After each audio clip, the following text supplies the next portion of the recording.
সেবক যাওয়ার পথে ভয়াবহ বাস দুর্ঘটনায় চাঞ্চল্য ছড়ালো শিলিগুড়ির কাছে NH 10 নম্বর জাতীয় সড়কে।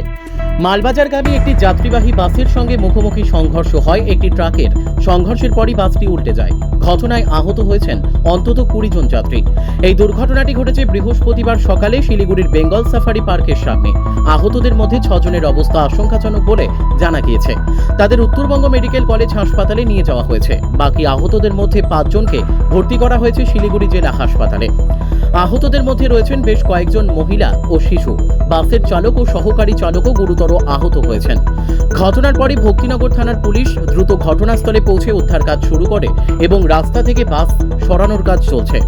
পুলিশ সূত্রে জানানো হয়েছে, দুর্ঘটনার সঠিক কারণ জানতেই তদন্ত শুরু হয়েছে। প্রাথমিকভাবে অনুমান করা হচ্ছে অতিরিক্ত গতির কারণে নিয়ন্ত্রণ হারিয়ে দুর্ঘটনা ঘটে থাকতে পারে। Bureau report, news capsule.